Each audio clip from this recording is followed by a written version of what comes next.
करुणा और मैत्री के सागर देवादिदेव महाकारुणिक तथागत सम्यक संबुद्ध करोड़ों दिलों के हृदय सम्राट विश्व के मसीहा संविधान निर्माता बोधिसत्व डॉक्टर बाबा साहेब अम्बेडकर जी, यहाँ उपस्थित सभी भिकुनिया, मैं उनको प्रणाम करती हूँ। यहाँ उपस्थित सभी उपासक उपासिकाएं और प्यारे बच्चे, तथागत भगवान बुद्ध जी ने विश्व शांति के लिए पावन पवित्र मार्ग दिया। उन्होंने सत्य व अहिंसा का मार्ग दिया। उन्होंने अहिंसा की, शांति की, मैत्री की, करुणा की, न्याय की, समानता की और स्वतंत्रता की शिक्षा दी है। क्या हमने इन शिक्षाओं को अपने आचरण में धारण किया? यदि नहीं किया तो हमारा विकास कैसे हो सकता है? तथागत भगवान बुद्ध जी ने प्रकृति का नियम, कुदरत का कानून, सारा का सारा बुद्धि का मार्ग है, सत्य का मार्ग, न्याय का मार्ग, ज्ञान का मार्ग, पुरुषार्थ का मार्ग और स्वयं तपने का मार्ग है। इसलिए हम लोगों को तथागत भगवान बुद्ध के बताए अनुसार शील समाधि प्रज्ञा का पालन करना चाहिए। इसलिए शीलवान बनो, समाधिवान बनो, प्रज्ञावान बनो, ऐश्वर्यवान बनो, विनयशील बनो, त्यागी बनो। यही समतावादी मूल है। धम्म संसार के अंधकार को समाप्त करने वाला ज्ञान का दिव्य प्रकाश है।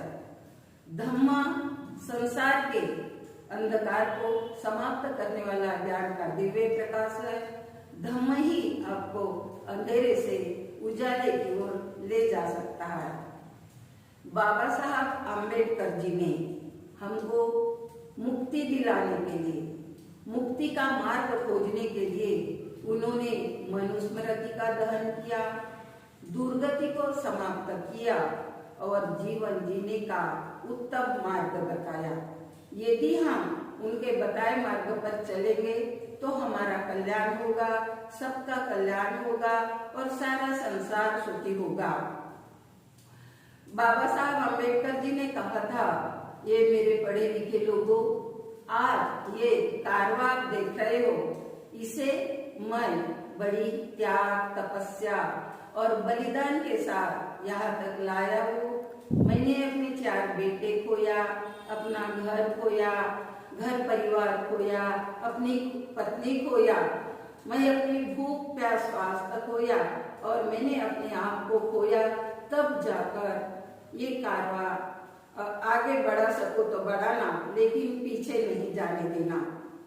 सारा विश्व बुद्ध की बात करते हैं, तथागत भगवान बुद्ध जी के बताए मार्ग पर चलते नहीं हैं। बाबा साहब अम्बेडकर जी की बात करते हैं, लेकिन संविधान के अनुसार नहीं चलते हैं। तथागत भगवान बुद्ध जी ने, उन्होंने, वो राजकुमार थे, राजा का बेटा था, राजपाट ठाट वैभव छोड़कर वो बाहर धम्म खोजने के लिए चले गए और वो विश्व विजेता हो गए। और हमारा समाज क्या करता है? धन कैसे आए, धन को अपने पास लाने की बात करते हैं। सारा संसार और विश्व के लोग बहुत संगठन बनाते हैं, लेकिन उस संगठन में शील समाधि और प्रज्ञा की बात नहीं करते। कितने ही संगठन बना लो, लेकिन जब तक आपके भीतर शील समाधि प्रज्ञा नहीं होगी, तब तक कुछ भी नहीं होने वाला है। इसलिए हमें तथागत भगवान बुद्ध के और बाबा साहब अम्बेडकर जी ने जो मार्ग दिया, उस मार्ग पर चलना चाहिए। सबका मंगल हो, कल्याण हो, सारा संसार सुखी हो और भ्रष्टाचार मुक्त भारत हो, भ्रष्टाचार मुक्त भारत हो और किसी भी व्यक्ति को किसी भी प्रकार का दुख प्राप्त ना हो। सभी लोग एक दूसरे को कल्याणकारी दृष्टि से देखें। मंगल हो, मंगल हो, मंगल।